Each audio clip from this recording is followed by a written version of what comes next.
Hello everyone, this is Wes Henson, pastor of the Ridge Church, and the Ridge Church campus is located at 7350 Old Highway 13 in Carbondale, Illinois.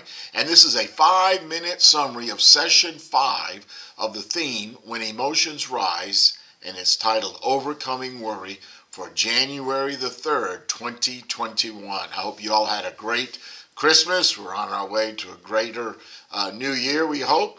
And so just Happy New Year to everyone. So if you click below, there's a 2-page outline and a study guide of this lesson. And I want to invite you to join me on Tuesday on Facebook or on our website at 6:30 p.m. as we study these passages in detail. Our scripture study today is from Psalm 23. And the point of our study is God's presence provides a way out of worry. So let me begin our study today by asking the question, how would you describe a worry-free life? So you think about that as we go through our study today. Psalm 23, perhaps it's the most well-known and loved of David's Psalms, and it paints a picture of what it means to let go of our worries and to rest in God. The loving shepherd who takes care of us always watches over us. So let's begin. Psalm 23, let's look at verses 1 through 3. Verse 1, the Lord is my shepherd, I have what I need. He lets me lie down in green pastures. He leads me beside quiet waters. He renews my life. He leads me along the right paths for his name's sake. And our truth here is, number one, worry is unnecessary when we trust God's guidance and provision. God guides us. The illustration here is of a shepherd and a sheep, and its sheep.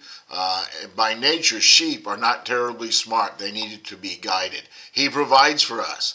A shepherd does more than just keep the sheep out of trouble. He provides for their needs. God does that as well for us. And he renews us. With God, we also get renewal. We get rest in green pastures that run beside the still waters. Let's look at verses 4 and 5. Even when I go through the darkest valley, I fear no danger, for you are with me. The truth here is that worry is unnecessary when we trust God's presence. And our worries can sometimes become reality. I mean, they can really happen. And it doesn't matter if our problem is self-inflicted or brought on by others. It doesn't matter if it's a public or private worry. What matters is that we are not alone. God's presence makes all the difference, no matter the circumstances we face. Consider the dark valleys of life that we have to pass through. Many of them we can really do nothing about. We simply must follow the directions and pray. That's all that we get to do. But God's presence provides protection, comfort, and gives us courage and victory. Okay, the last verse. Only goodness and faithful love will pursue me all the days of my life, and I will dwell in the house of the Lord as long as I live. Truth number 3, worry is unnecessary when we trust God's goodness. God desires to be with us. God also desires that we live with him, and that's why he pursues us. God's never letting go, always coming after us kind of love becomes an ever-present help in life. So let's wrap this up for this week. There will always be things in this life to worry about, but we serve a God who makes his presence known so that we can follow him out of our worry. Okay, check out the downloads and then join me on Facebook on our website Tuesday at 6:30 p.m.